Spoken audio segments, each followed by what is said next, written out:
எஸ்தரின் புஸ்தகம் 3ஆம் அதிகாரம் 8வது வசனம்.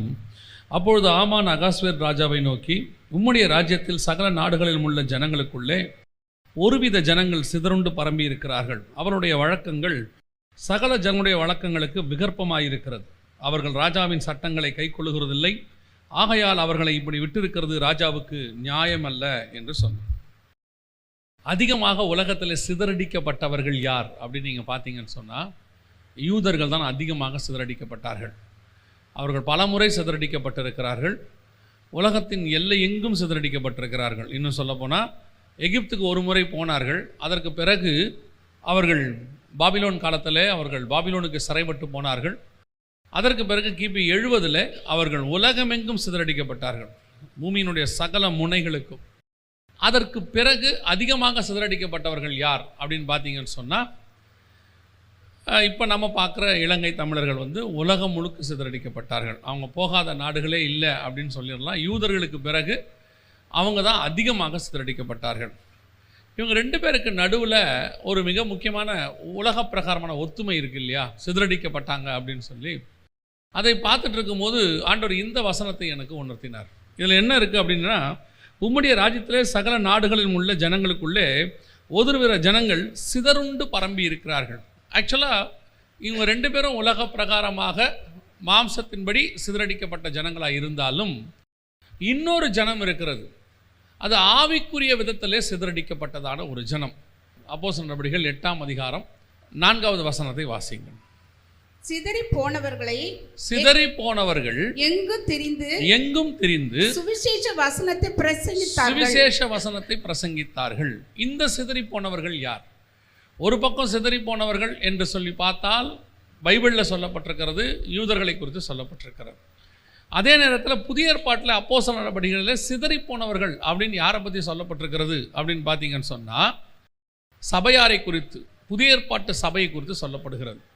இந்த புதிய ஏற்பாட்டு சபைக்கு கர்த்தர் கொடுத்திருக்கிறதான மிக முக்கியமான வேலை ஒன்று என்ன அப்படின்னு பார்த்தீங்கன்னு சொன்னால், ஆண்டவர் அவங்களுக்கு சொல்லும் போதே, நீங்கள் போய் சகல ஜாதிகளுக்கும் சுவிசேஷத்தை பிரசங்கித்து அப்படின்னு இருக்கு.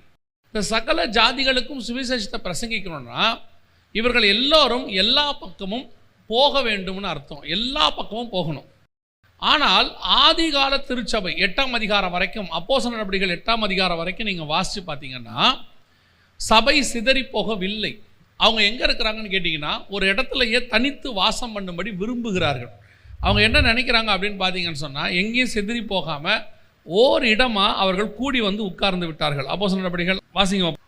தினந்தோறும் தேவாலயத்திலேயும் வீடுகளிலேயும் இடைவிடாமல் உபதேசம் பண்ணி இயேசுவே கிறிஸ்துவென்று பிரசங்கித்தார்கள். உலகமெங்கும் சிதறி போக வேண்டிய இவர்கள் தேவாலயத்திலேயும் அங்கே கூடிவிட்டாங்க. சாலமோன் மண்டபத்தில் சேர்ந்துட்டாங்க.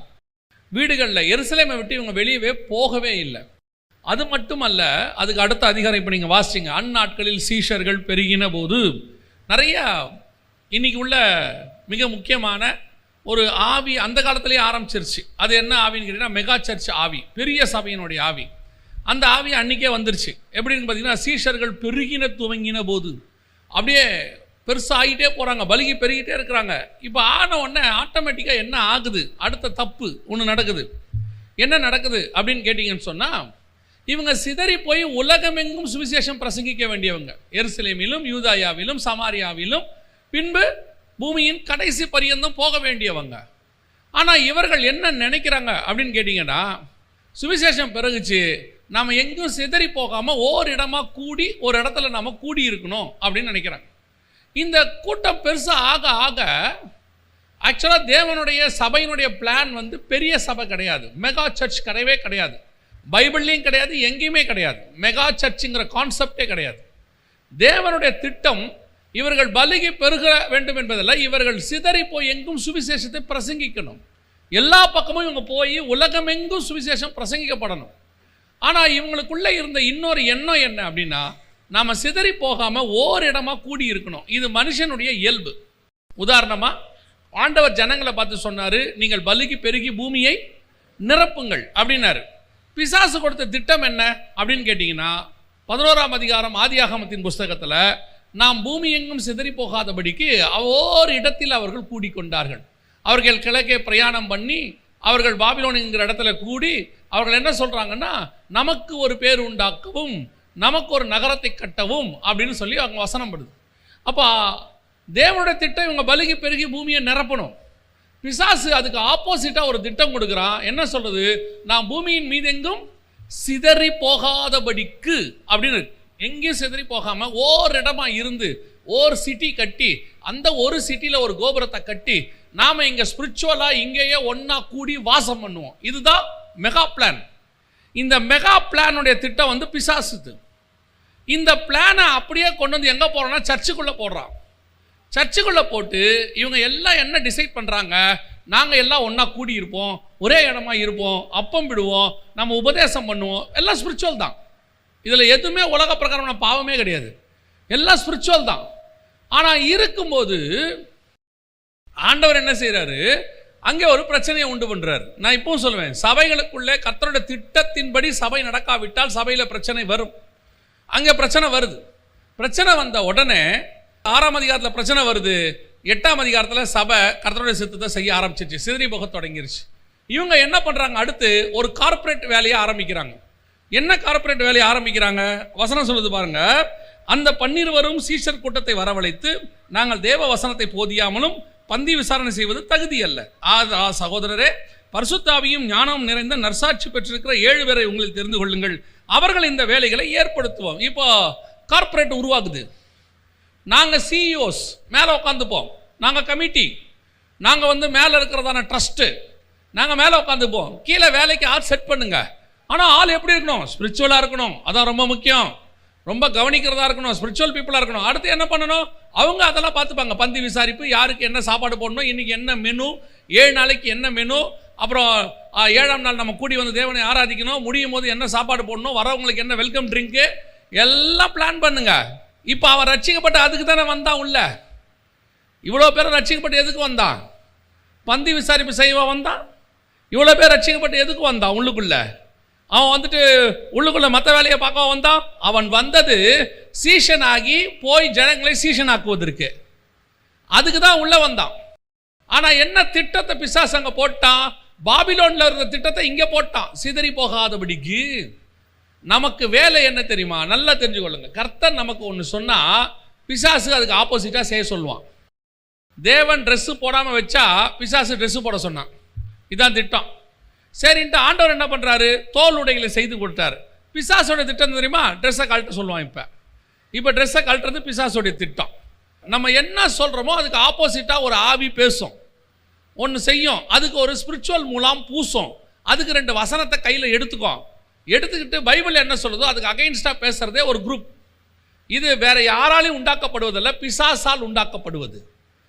இது உள்ள ஒரு பாபிலோன் ஆவி கிரியை செய்யும். நாம் பூமி எங்கும் சிதறி போகாதபடிக்கு எல்லாம் ஒன்றா இருக்கணும். ஆண்டவரே கடைசியில் பார்க்குறாரு, ஏப்பா நான் உங்களை கூப்பிட்டது எருசலேமில் மெகா சர்ச்சு உண்டாக்குறதுக்கு இல்லை, எருசலேமில் ஒரு மிகப்பெரிய ட்ரஸ்ட்டு ஃபார்ம் பண்ணி மேலே 12 பேர் அந்த ட்ரஸ்ட்டுக்கு மெம்பரு, கீழே அதுக்கு ஒர்க்கர்ஸு எல்லாம் ரெடி பண்ணுறதுக்கு இல்லை. நான் உங்களை கூப்பிட்டது சிதறி போய் பூமி எங்கும் சுவிசேஷத்தை பிரசங்கிக்க, எல்லா பக்கமும் சுவிசேஷம் போகணும், எருசலேமில் மட்டும் இருக்கக்கூடாது, வேர்ல்டு வைடு போகணும். Vision, world wide vision. இந்த விஷனை அவர்கள் பிசாசு ரொம்ப அழகாக லாகாக மாற்றிட்டான். அப்போ தான் இந்த ஜனங்களுக்கு இருக்கக்கூடிய மிக முக்கியமான சுபாவங்களில் ஒன்று என்ன அப்படின்னு கேட்டால், இருக்க வேண்டிய சுபாவம் என்ன, அது யூதனுக்காக இருக்கட்டும் சபைக்காக இருக்கட்டும், கர்த்தர் வச்சிருக்கிற மிகப்பெரிய சுபாவம் சிதறி போய் சுவிசேஷம் சொல்லணும். அவர்கள் சிதறி எங்கும் பரம்பி இருக்கிறார்கள். நல்லா தெரிஞ்சுக்கொள்ளுங்க, கர்த்தருடைய திட்டம் பரம்புவது, பலுகுவது அல்ல. பழைய ஏற்பாட்டில் தான் பலுகுவது, புதிய ஏற்பாட்டில் பரம்புவது. நான் சொல்றது புரியுதா? இன்னைக்கு சர்ச்சு பரம்பல, பலுகுது. எல்லாருக்கும் சர்ச்சு பலுகணும்னு ஆசை இருக்கு, பரம்பணும்னு ஆசை இல்லை. சபைக்கு ஒரு சபை அப்படியே அடுத்து ஒரு மரம் பாருங்க. சில மரத்தில் நீங்கள் பாருங்க, நீங்கள் மலையில் போகும்போது பார்ப்பீங்க, உயரமாக இருக்கும், நீட்டாக போயிட்டே இருக்கும், ஒரு கிளையுமே இருக்காது, கீழே பார்க்கறதுக்கு பிரமிப்பாக இருக்கும். ஆனால் அந்த மரத்தால் பறவைகளுக்கோ மனுஷனுக்கோ எந்த பிரயோஜனமும் இருக்காது. அது மழை பெய்ய வைக்கிறதுக்கு யூஸ்ஃபுல்லாக இருக்குன்னு சொல்லுவாங்க, அது வேற விஷயம். ஆனால் உலக பிரகாரமாக பார்த்தீங்கன்னா எந்த விதமான புரோஜனமும் அந்த மரத்தால் இருக்காது, ஒரு கிளையும் இருக்காது, அது உயரமாக போயிட்டுருக்கும். ஆனால் சில மரம் பாருங்கள் கொஞ்சம் தான் உயரம் இருக்கும், ஆனால் கிளை விட்டுக்கிட்டே போகும், ஒவ்வொரு கிளையிலையும் கனி விட்டுக்கிட்டே போகும். அப்போ அந்த கிளை விட விட கனி விட அது பரம்பும் போது மனுஷர்களுக்கும் பிரயோஜனம், பறவைகளுக்கும் பிரயோஜனம், மிருகங்களும் வந்து அடையும், எல்லாம் இருக்குன்னு பைபிள் சொல்லுது. அதுதான் ஆசீர்வாதம்னு பைபிள் சொல்லுது. சபை நிறைய பலுகுவது ஆசீர்வாதம் அல்ல, பரம்புவது ஆசீர்வாதம். எல்லா பக்கமும் போகணும், விஸ்தாரமாகணும். சபை ஒரே சபை 1000 பேரோடு இருப்பதை விட 100 பேரோட 10 சபை இருப்பது ஆசீர்வாதம். அதான் நல்லது தெரியுமா? அப்படி போக போக போக ஒவ்வொரு சபையிலிருந்து ஒரு ஊழியக்காரர் உருவாகுவான், ஒவ்வொரு சபையிலிருந்து இன்னொரு கிளை சபை உருவாகும். முடியும் போது பார்த்தீங்கன்னா 1000 சபை இருக்கும், ஆனால் எல்லா இடத்திலும் சபை இருக்கும். இந்த பரம்புவது கர்த்தருடைய திட்டம். உங்களுக்கு எனக்கும் கர்த்தர் வச்சிருக்கிற மிக முக்கியமான வேலைகளில் ஒன்று சிதறி போவது. சிதறி போனவர்கள் சுவிசேஷத்தை பிரசங்கித்தார்கள். இது சபையினுடைய மிக முக்கியமான வேலை. ஆண்டவருடைய திட்டம் என்ன? ஆரம்பத்திலிருந்து you don't want to stay in one place. அந்த ஒரு இடத்துல உட்காந்தாச்சுன்னா உங்களுக்கு தெரியும் நினைக்கிறேன், ஒரு ஆள் ஒரே இடத்துல உட்காந்துருக்குன்னு வச்சுக்கோங்க, ஒரே பிளேஸ் உட்காந்துருக்குன்னு வச்சுக்கோங்க, உட்கார அந்த ஆளுக்கு என்ன ஆகும்? ஒபிசிட்டி வரும், நல்லா குண்டாகும். ஆனால் குண்டா ஆக ஆக வியாதி வர தொடங்கும். அப்புறம் இன்னும் மூவ் ஆகாமல் ஒரே இடத்துல இருந்துச்சுன்னு வச்சுக்கோங்க, அடுத்து பெட்சோர் வரும், கடைசியில் அந்த சபை செத்தே போகும். நிறைய பேருக்கு அது தெரிய மாட்டேங்குது. சபை மூவபிள், மூவ் ஆகிட்டே இருக்கணும், இங்கிருந்து ஆட்கள் போய்கிட்டே இருக்கணும், வெளியே போக போக உள்ள ஆள் வந்துக்கிட்டே இருக்கும். சபை ஒரு மேனுஃபேக்சரிங் பிளேஸ் மாதிரி, ஒரு யார்டு மாதிரி. உள்ளுக்குள்ள வர்றவங்க எப்படி வருவாங்க? அவிசுவாசி விசுவாசியாக உள்ள வருவான், விசுவாசி சீஷனாக மாறுவான், சீஷன் ஊழியக்காரனாய் மாறுவான். ஊழியக்காரன் வெளியே போகவான் ஒரு பேட்சு, இன்னொரு பேட்ச் அவிசுவாசி விசுவாசியாக உள்ளே வருவான். இது உள்ளே வரவும் இது வெளியே போகவும் கரெக்டாக இருக்கும்.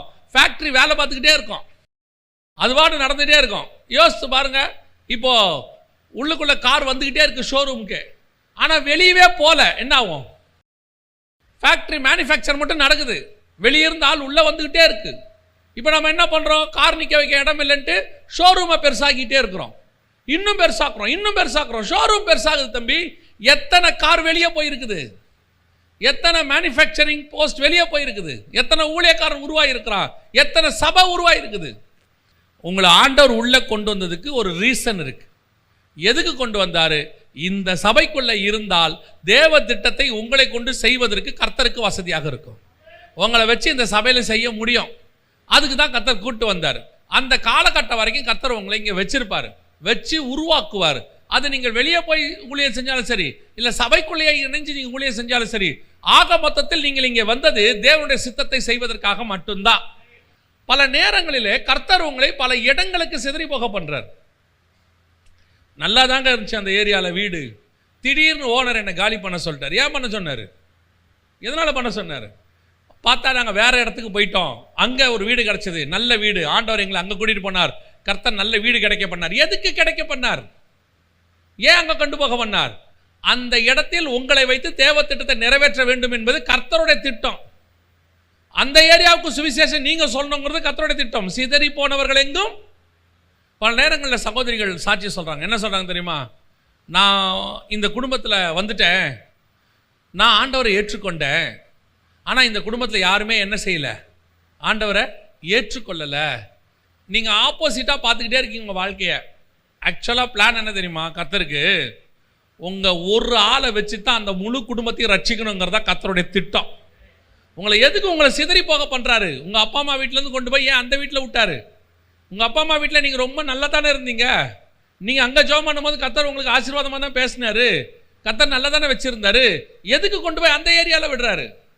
அங்கே விடும்போது கணவர் ரட்சிக்கப்படாதவர், மாமியார் ரட்சிக்கப்படல, மாமனார் ரட்சிக்கப்படல, யாருமே ரட்சிக்கப்படல, நான் மட்டும் நடுவில் இருக்கிறேன். ஏன்? நீங்கள் ஒரு ஆள் தான் கர்த்தருக்கு கீ, நீங்கள் ஒரு ஆள் தான் கர்த்தருடைய திட்டம். சுற்றி இருக்கிற அத்தனை பேரும் தேவனை அறியாதவர்கள், அறிந்த உங்க ஒரு ஆளை வச்சுத்தான் அந்த முழு குடும்பத்தையும் ரட்சிக்கணும். அதான் கர்த்தருடைய திட்டம். ஆனால் உங்களுக்கே பயம் வந்துருச்சு. என்ன பயம் வந்துருச்சு?